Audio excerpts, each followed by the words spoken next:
Ok, listo. Entonces, si quieren empezar, pues, adelante.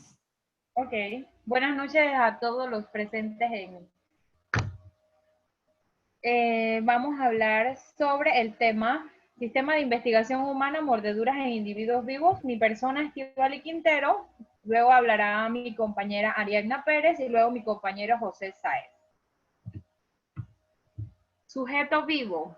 En mordeduras de poca intensidad, si nos encontramos solución de continuidad en la piel, pero puede observarse eritema si la arca dentaria queda marcada en la piel. Detalles del conjunto: disposición de los arcos dentarios curvo, trapezoidal o triangular. Ahí abajito les puse un ejemplo de los arcos de los dientes, diferentes arcos de los dientes. Existen de todas las piezas dentarias, inexistencia de alguna de ellas. Caracteres individuales: anomalías de forma, anomalías de volumen. En cadáveres, las marcas persisten y son visibles entre las 12 y las 24 horas. Ausencia de hemorragia o producirse una cantidad reducida. Ausencia de coagulación, puede existir pseudocoágulo que desprende en primeros lavados de la herida. Ausencia de retracción de los tejidos. Reacción leucocitaria, cambios en la hemoglobina, cambios en la trama vascular y cambios en la actividad enzimática. Marcas de mordida, ahí observamos un ejemplo de una mordida bastante fuerte. Una lesión de mordida humana típica tendría una forma redondeada, ovalada o elíptica. Un patrón de doble arco, dos arcos opuestos en forma de U, separados en sus bases por espacios abiertos que representan la parte superior de la boca, como vemos en el ejemplo. Huellas de mordida.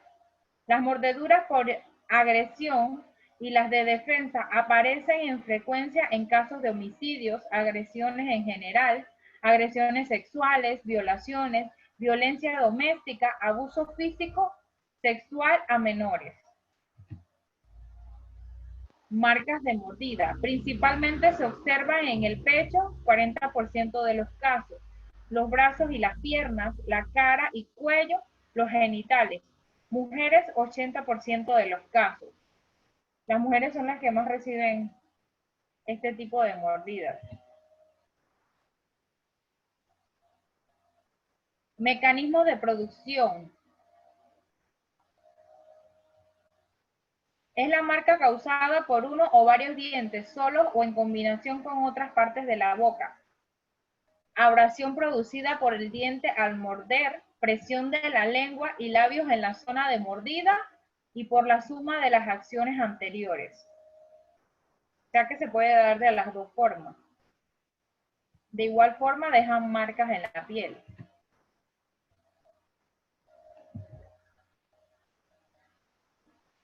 Características. Las características de una mordedura humana son bastante diferentes a la mordedura de un animal, ya que estas suelen ser más alargadas, tienen forma de V, no tienen huellas de succión, las indentaciones son más profundas y con laceraciones. Destaca la prominencia de los caninos y el espacio entre las piezas.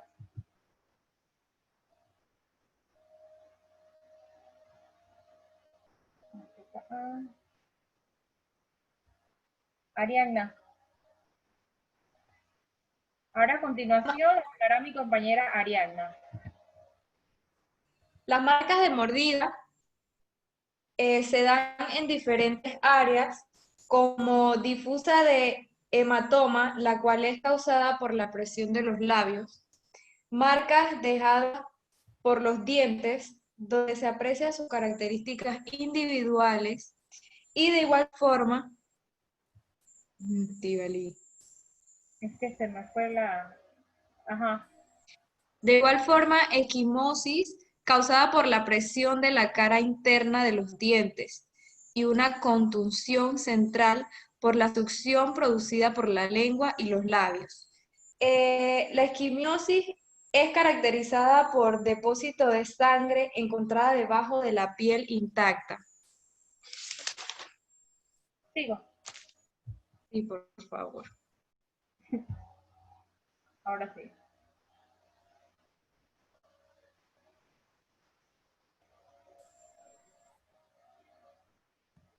Clasificación.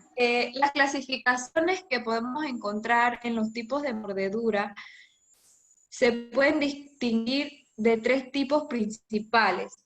Las eróticas, las cuales se dan en varios casos en un tipo de contacto sexual. Las de agresión o defensa o autolesionismo.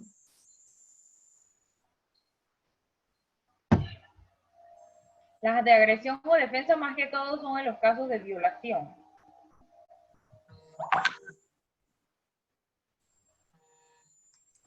¿Estás segura? Las de lo que dije ahorita mismo, Ujú, las de agresión o defensa. ujú. Bueno, también en los casos de violencia doméstica, pero por decirlo más que todo es cuando las personas en caso de violencia es que más se da este tipo de mordidas.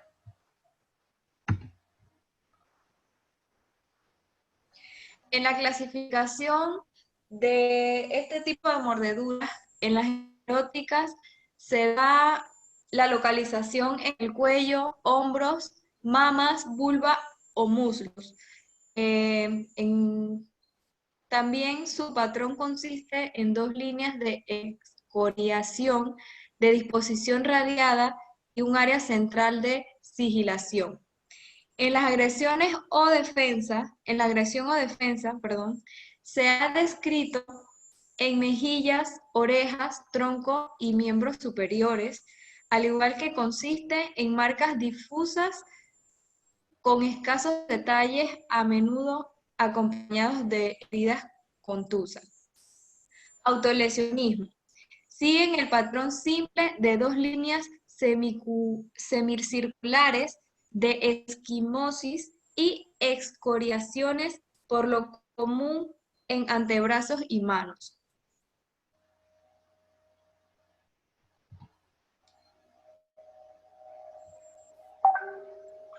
En las técnicas de estudio de las mordeduras se dan técnicas como la fotografía, impresiones, muestras de saliva, sección de tejido en cadáveres, obtención de modelos, reproducción de bordes, incisales con transparencia. A continuación, mi compañero José Sáez. Buenas noches a todos. Bueno, procedimiento a seguir en tipos de mordedura. Fotografiar la mordedura o más que todo calcar la mordedura en el papel de acetato transparente. Se mide el ancho y a lo largo de la mordedura. En caso de que un sospechoso, el delito entonces se proceda a que se le toma la impresión en alginato de cera al investigado. Se le realiza el estudio corporal al investigado. Se mide el ancho de la mordedura dejada en la víctima y se compara con el ancho de las arcadas del sospechoso. Se procede a colocar la mordida carcada sobre los modelos del investigado buscando la similitud de ambas arcadas.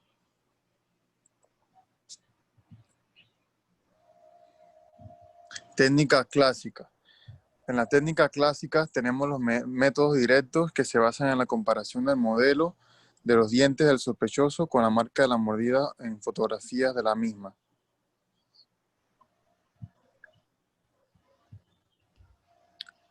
Métodos indirectos. En estos métodos se basa la comparación de los registros indirectos de la mordida del sospechoso con la marca de la mordida o fotografías de la misma.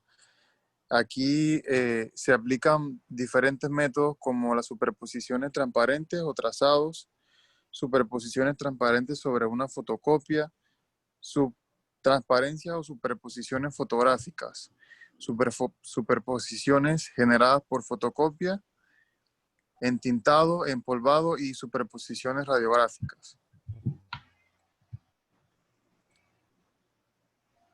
En las técnicas modernas Están las superposiciones generadas por un ordenador, la del escáner tridimensional, réplicas aclíticas transparentes de los métodos de los modelos de ADN, transluminación de la piel, fotografías ultravioletas y el estudio de una microscopia electrónica.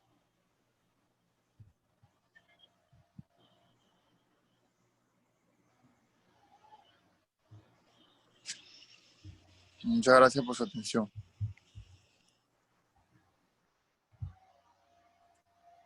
Bien, excelente presentación. Recordemos que los tipos de mordeduras, las eróticas, son las que son principalmente por casos de violación. Las mordeduras de defensa, ok, pongámoslo así, las eróticas son las que están en la víctima, mientras que las de defensa están en el víctima, ¿ok? Y se le llama eróticas Ajá. el lugar donde están y por el tipo de delito que se asocia.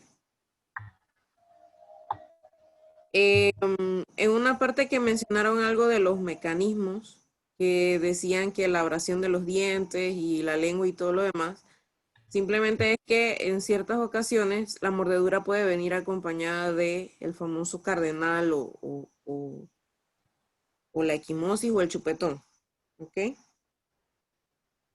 Y eso también, ya en la parte de psiquiatría y psicología forense nos da un poquito más de idea de ciertas cosas relacionadas al delito. ¿Ok?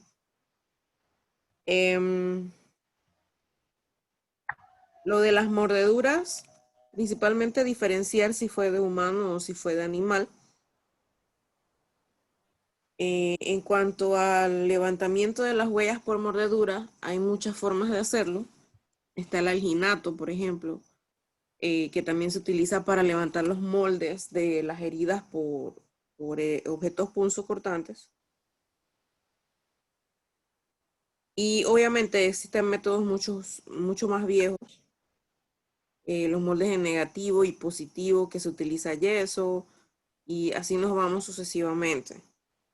No recuerdo si fue Estíbaliz la que me preguntó que supuestamente ya las mordeduras no se toman en cuenta en el ámbito de la administración de justicia, por ciertas cositas. Lo que pasa es que el revelado de las huellas involucra muchas cosas. Involucra si es en una persona viva, el hecho Ya de... fue eliminado del servicio pericial la recolección y eso de lo de las huellas de mordedura, por los errores que se estaban cometiendo y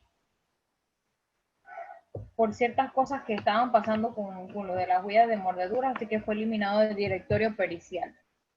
Así que el odontólogo forense del Instituto de Medicina Legal no lo hace, porque está eliminado del directorio pericial.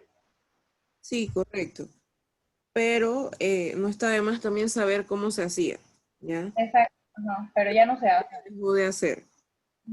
Y es el hecho de que en tejidos vivos la huella de mordedura va a perder completamente, de acuerdo al tiempo de evolución, las características que la hacen propias de un individuo, y que en tejidos muertos también por la degradación se van a perder características. Y va a depender mucho de en qué momento yo levanto esa huella, cómo la levanto y si tengo la experticia para hacerlo. Entonces, en realidad son cuestiones técnicas que al final pues dieron como conclusión que se retirara. Pero recordemos que el perito, ya sea privado o público, tiene que sustentar su experticia en el área. No es que a mí me llaman para hablar de accidentología vial y yo de eso no sé nada, aparte de que siempre va a haber huellas de frenado y que la aceleración versus la desaceleración, lo que aprendí en física, ¿ok? Pero yo no soy experta en accidentología. Entonces, los peritajes van de acuerdo a la experiencia, no solamente al título, porque un seminario, por decirles algo, un curso de soporte vital básico no me hace médico o paramédico. A mí me hace médico mi título de médico, mi idoneidad, que significa que ya cumplí mis 2 años de práctica profesional, por llamarlo de alguna forma, y de ahí en adelante toda la experiencia que yo capte en el pasar del tiempo. Eso me va a hacer idónea a mí como médico. Al igual que un subespecialista, es lo mismo que un perito que se especializa en dactiloscopía, en papiloscopía, en documentología. O sea, cada rama tiene su especialización, pero en el ámbito pericial y judicial, lo que va a pesar es su título y que usted me sustente que su título tiene experiencia. Y bueno, pues sucedieron algunas cosas, más que nada por el asunto de que si es tejido vivo, si es tejido muerto, qué tiempo pasó y todo lo demás, y la forma de recoger los moldes. Pero de igual forma tienen que conocer, o sea, tienen que conocer su historia.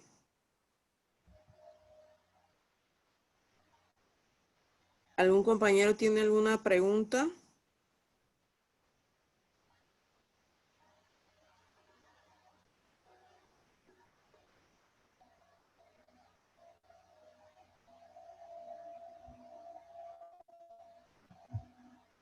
¿Todo bien?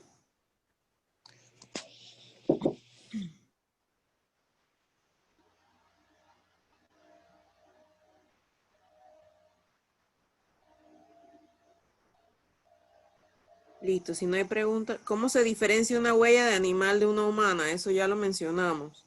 Las huellas de animales tienen forma de V y las de humano tienen forma en U.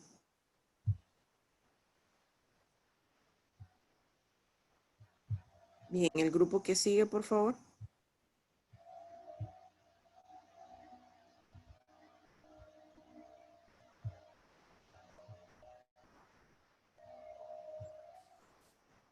Buenas noches, profe. Me toca a mí y a Ananía, Fania y Ananía. Ok. Compartan su Sí, voy a compartirlo. y al iniciar entonces me dicen quién me está hablando.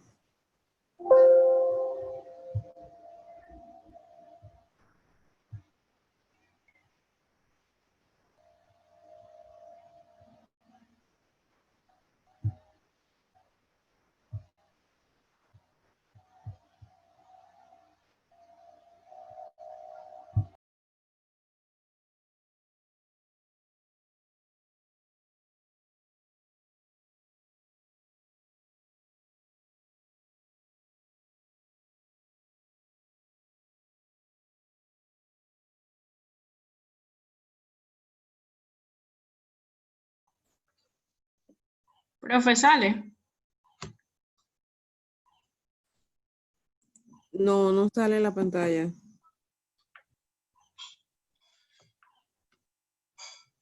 Es en compartir, ¿no? Sí.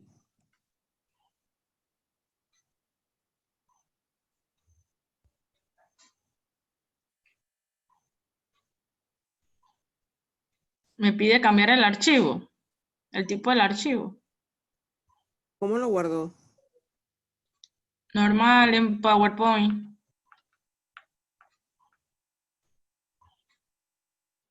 ¿Lo tiene abierto? Lo tengo que cerrar. No, tiene que abrirlo y compartir la pantalla de PowerPoint.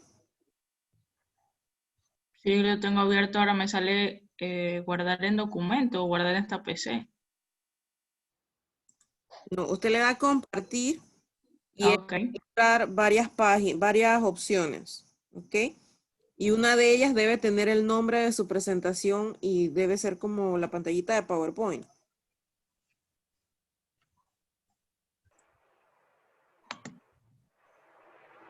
Ya. Correcto. Ok. Muy buenas noches, compañeros y profesora. Soy la estudiante Fania Hernández y hoy vamos a exponer el tema sobre el síndrome del niño maltratado. Disculpen por la demora. Síndrome del niño maltratado. Histórico. El fenómeno que nos ocupa no es un problema nuevo, si bien hace 100 años no era considerado como tal. Tuvieron que acontecer cambios en la sensibilidad y el panorama de nuestra cultura para llegar a la concienciación de la existencia y de la magnitud del tema de los maltratos, de los malos tratos a los niños. El niño ha sido y sigue siendo objeto de trato muy distinto por parte de la sociedad. Los malos tratos a los niños han existido en todas las culturas y épocas, como lo prueban multitudes de datos recogidos en el arte, la letra a lo largo de la historia. La OMS ha aconsejado continuar con sus estudios al objeto de poder dar pautas diagnósticas claras y eficaces, no obstante, y pese a que en los últimos años ha pasado a ser un síndrome de observación cada vez más frecuente. Son confusos los límites para el diagnóstico diferencial, por lo que únicamente sale a la luz los casos más llamativos. Concepto: síndrome del niño maltratado. Es una forma grave del maltrato infantil, consecuencia de violencia doméstica. Constituye una entidad pediátrica y medicina legal que se acompaña de daños físicos, psicológicos inferidos a un niño mediante agresión reiteradas provocadas por uno o más adultos que estén a cargo de la responsabilidad. Los factores de las víctimas son por edad, sexo y otras circunstancias. En edad, según el estudio, activa la mayor incidencia entre los 2 y los 7 años de edad, y el punto más alto de castigo corporal ocurriría entre los 3 y los 5 años. Por el sexo, aunque tradicionalmente se pensaba que la incidencia era mayor en varones, lo cierto es que bien desde el punto de vista relativo, si hay un ligero predominio del sexo masculino, esta diferencia no son estadísticamente significativa, siendo simplemente el reflejo de una mayor vulnerabilidad de los varones, al igual que ocurre para otros procesos patológicos o traumáticos. Otra circunstancia.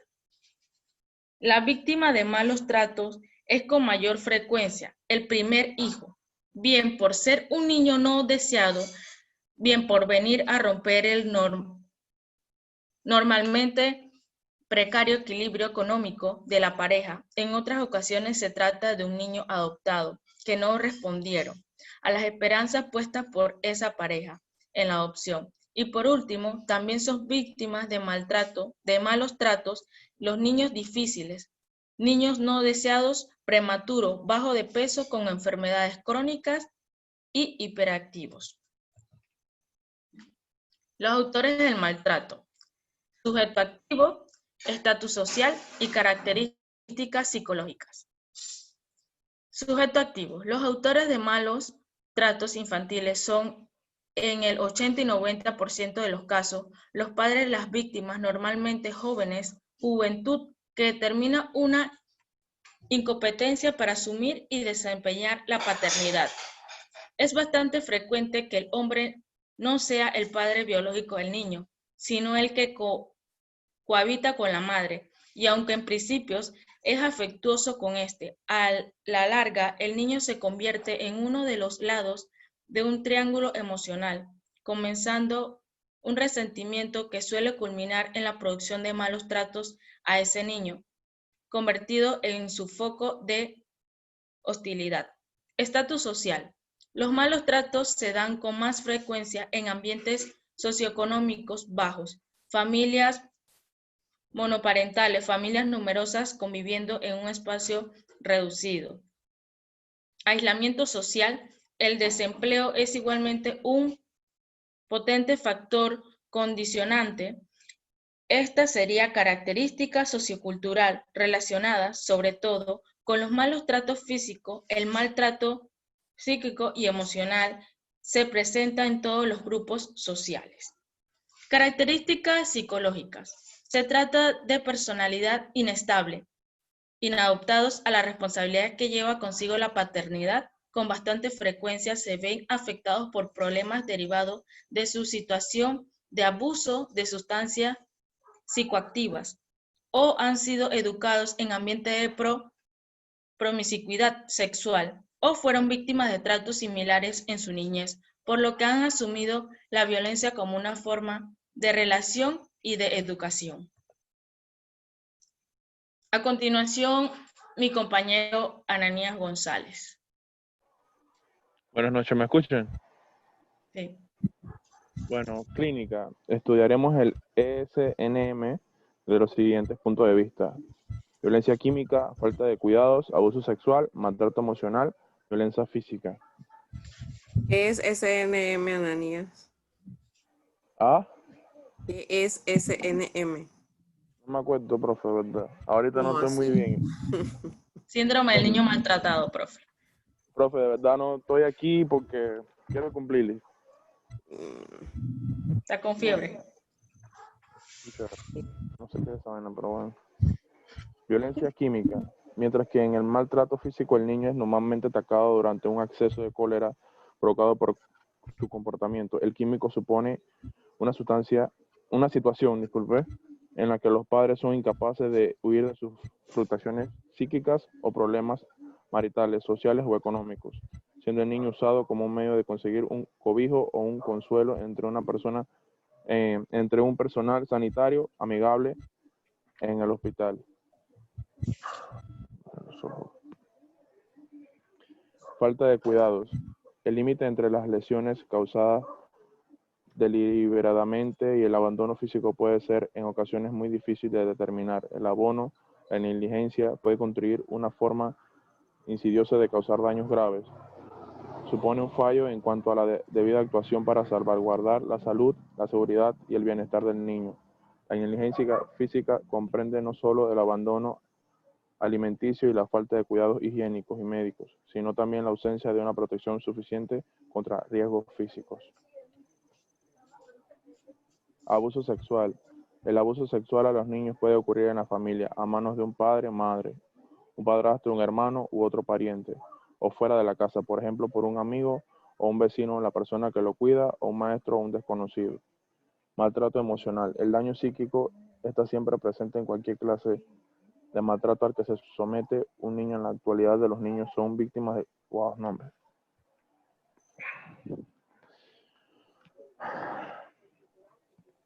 Se somete a un niño, en la actualidad los niños son víctimas de graves daños físicos, emocionales como consecuencia del terrorismo. También debemos referir las agresiones sufridas por los niños con el fin de obtener confesiones de sus padres o sobre sus padres por motivaciones políticas en aquellos países en que los derechos humanos son sistemáticamente vulnerados. Violencia física. Las manifestaciones clínicas por la violencia física en el SNM se caracterizan por su multiplicidad, por ser de diferentes intensidad, de la más variada localización y por presentar un aspecto que dependerá de su momento evolutivo, aunque el espectro de lesiones es muy amplio. Ciertos hallazgos son de gran interés diagnóstico y a ellos dirigiremos nuestra atención. Diagnósticos. El gran retraso existe en cuanto a la conciencia. No puedo dar.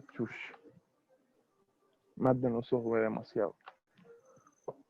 Existencia de los malos tratos se ha debido en gran parte a la actitud de la profesión médica que por un lado desconocía la responsabilidad de los padres en la producción de este cuadro y por otro inconscientemente rechazaba tal posibilidad.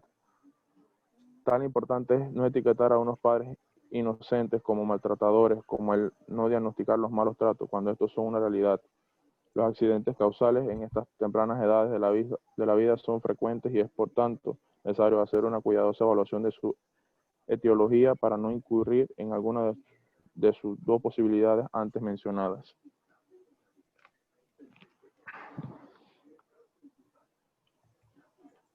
Conclusión. Hemos de tener en cuenta que ningún problema se resuelve sin llegar previamente a conocerlo a fondo. Solo la adecuada investigación y conocimiento de unos hechos sociales permitirá buscar y sentar la solución más justa y adecuada a esa información y al reconocimiento de esta identidad clínica que nunca debió existir y cuyo futuro está en nuestras manos, es a lo que se ha querido contribuir con la presente revisión. Muchas gracias, profe. Ok. Bien. Disculpe, el compañero no se siente bien de salud, dice. Sí. Bueno, primero que nada más, así como recomendación. Si ponen mucho texto en las diapositivas, se enredan.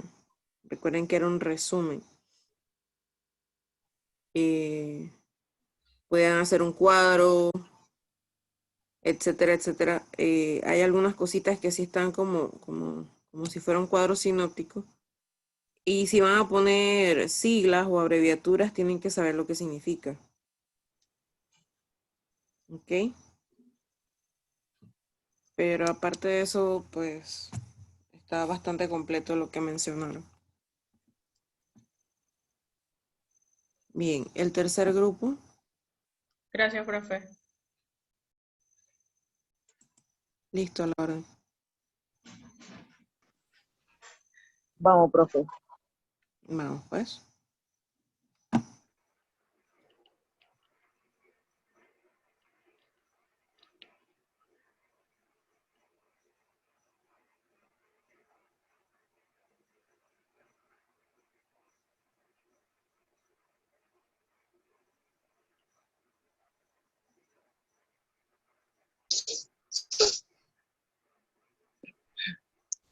¿Se ve? Sí, correcto. Sí. Si acuestas Dale, el pues. teléfono, prueba para ver si se agranda la imagen. École. Listo, ahora sí se ve grandote. Ajá. Dale, Pati. Buenas noches, profesora y compañeros. Mi grupo conformado por Juana Núñez, Ginette Vega y mi persona Patricia González, les hablaremos sobre los métodos de identificación en desastres masivos. Los métodos de identificación en desastres masivos. Se entiende por desastre al daño grave o alteración de las condiciones normales de vida en un área geográfica determinada, causado por fenómenos naturales y por efectos catastróficos de la acción del hombre. Como ahí podemos ver las imágenes, ya sean tsunamis, terremotos, entre Perdón, lo otros. cambié. Sí. Ya. Ya, prosigue. Ajá.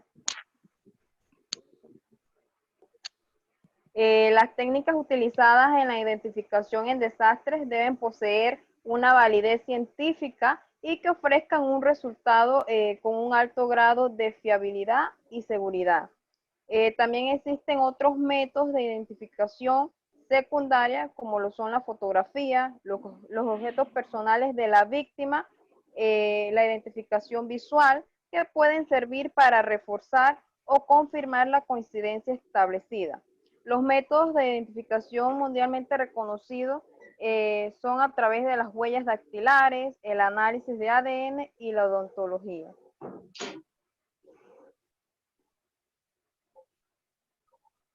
Prosigue. Ya. Como se mencionó anteriormente, aquí se pueden mostrar los métodos de identificación, lo que son la fotografía, la identificación visual y los objetos personales de la víctima, más que todo se puede decir como una sábana de evidencias. A continuación, mi compañera Ginette Vega. Buenas noches, profesor y compañeros. Mi nombre es Ginette Vega y vamos a hablar sobre los tipos de análisis en desastres masivos. Tenemos lo que son los análisis de huellas dactilares. Se sabe que las huellas dactilares son únicas, no se alteran a lo largo de la vida y no existen personas con huellas iguales. Lo que es el análisis de huellas dactilares se llama que nada lo que son accidentes aéreos, se comparan con las huellas recolectadas en la escena, siempre y cuando los cuerpos consten de tejidos blandos. El análisis del ADN, del perfil de ADN, es uno de los análisis más eficaces ya que brinda una gran cantidad de información También cuando no se consta con huellas dactilares o con las piezas dentales, el ADN puede ser adquirido ya sea de los huesos o etcétera, ¿no? El análisis odontológico forense. Los dientes son el tejido más fuerte del cuerpo humano. En casos donde el cuerpo sea irreconocible a simple vista y no se cuente con tejido blando, se procede a utilizar el método de la odontología forense, o sea, identificar por medio de las piezas dentales. Existen dos maneras de investigación en la odontología forense. Uno, la identificación dental comparativa. Dos, el perfil dental. La identificación dental comparativa se utiliza para establecer con grado de certeza que los restos de un fallecido y los datos ante mortem recogidos de una persona desaparecida correspondan a un mismo individuo, o sea, que sea correcta la identificación, ¿no?, entre los datos que se tienen y las características que presenta el cadáver o el fallecido. Perfil dental. Cuando no hay registro dental ante mortem, o sea, las cartas dentales, con los cuales comparar, y no son posibles otros métodos de identificación, ya sea ADN o huellas dactilares, el estudio de las características dentales puede llegar a generar un perfil con los rasgos fundamentales del sujeto, que obtienen una posible identidad, o sea que va a dar una posible identidad y se puede llegar a identificar la persona.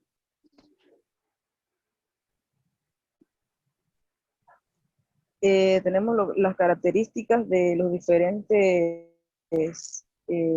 tipos de accidentes masivos.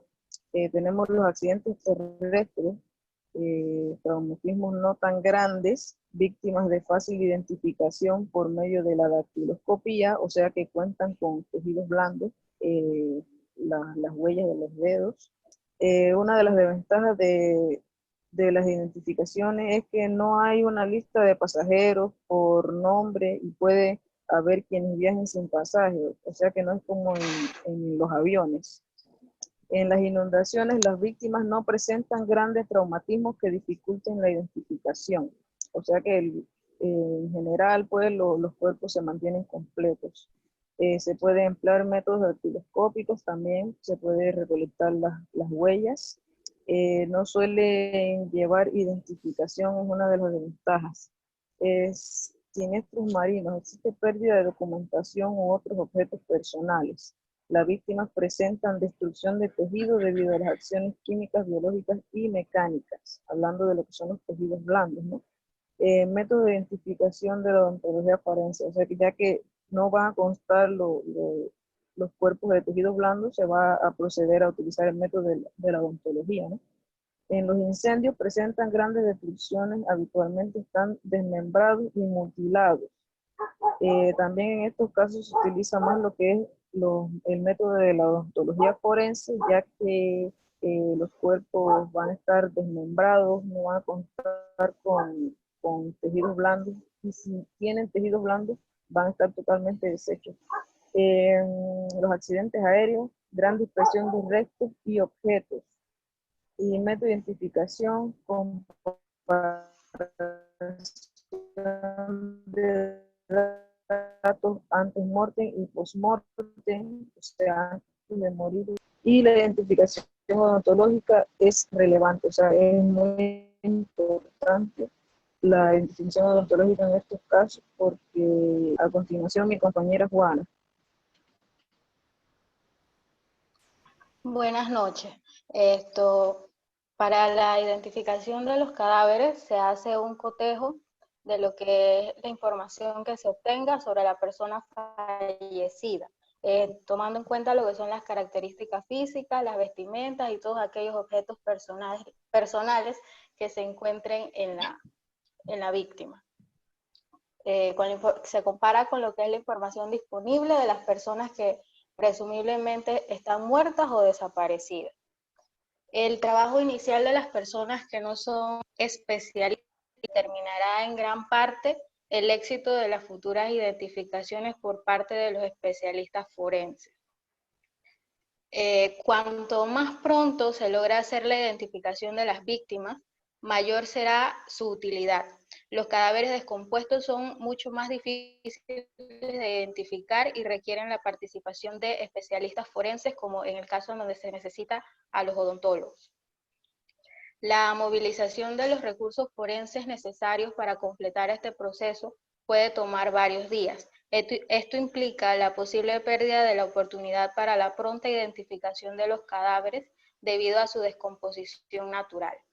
La forma más sencilla de identificación es la identificación visual por medio de fotografías recientes de los cadáveres y puede maximizar el proceso de la pronta identificación no forense.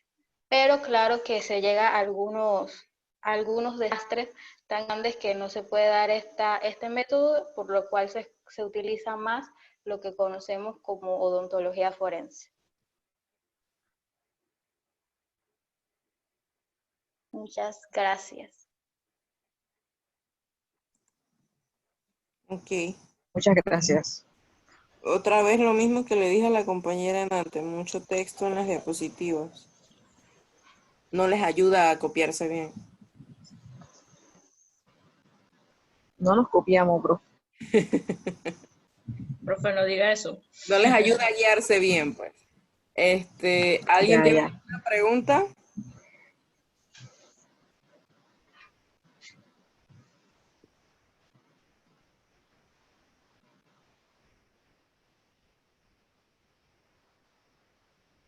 Bien, nadie tiene preguntas. Bueno, definitivamente creo que aquí en Panamá no hemos tenido un desastre de esta escala en la que necesitemos pues determinar la identidad o la identificación de una persona mediante estos métodos. Pero podemos recordar la explosión en Beirut hace como 15 días, si mal no recuerdo. Las Torres Gemelas, el 9 de septiembre. Y, por ejemplo, los accidentes de avión en otros países. Quizás nosotros estamos un poquito lejos de eso, pero somos un país en desarrollo que es como puente del universo. Entonces, en tal caso, en algún futuro, esperamos que no sea algo cercano, puede que necesitemos todos estos métodos de identificación para ayudarnos. Y en realidad lo que se busca con estas técnicas es darle como la tranquilidad a los familiares de que este es su familiar y le pueden dar sepultura. Recordemos que, por lo menos aquí en Panamá, el periodo de la invasión, creo que todavía hay cadáveres que están en estudio para determinar si son o no son familia de alguien. No sé si fue el año pasado o el año antepasado que hubo 2 identificaciones, si mal no recuerdo, relacionadas con el asunto de la invasión. Obviamente no se usó solamente la odontología, puesto que en aquel tiempo no había tantas cosas y no creo que hayan perdurado tantos años los expedientes clínicos tampoco. Así que ellos se basaron más que nada en las pruebas de ADN para determinar las identidades o la filiación familiar. Pero en tal caso, si se diera algo parecido a lo del 89, se podría utilizar esto en la actualidad para identificar a las personas. Bien, creo que el último grupo nos va a presentar. Me escribieron en antes que no tenían internet. De todas formas, cuando ellas me hagan la sustentación, yo les subo el video, porque todos estos temas son evaluables en los quizzes y en los exámenes. En la tarde les envié el quiz. Tienen hasta el lunes a medianoche para desarrollarlo, ¿ok?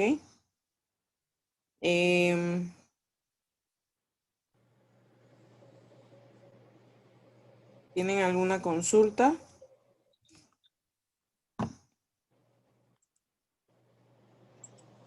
Sobre quiz, profe, yo lo tuve que desarrollar de una época, no sabía qué era y no tuve de otra. Ujú. Ok. Pero no estaba difícil. Yo también lo hice, no estaba tan duro. No, eran como 5 o 6 preguntas. Exacto. Ujú. Porque es un No quiz, o dejes sea, spoiler. no es algo. Sí, pero los exámenes no son iguales. La aplicación genera un Ah, y un examen para cada persona. ya. Ajá, sí, ya, por eso no coinciden sus respuestas. Ajá, exacto. Em, déjenme ver dónde está. La clase 4 también ya se la subí.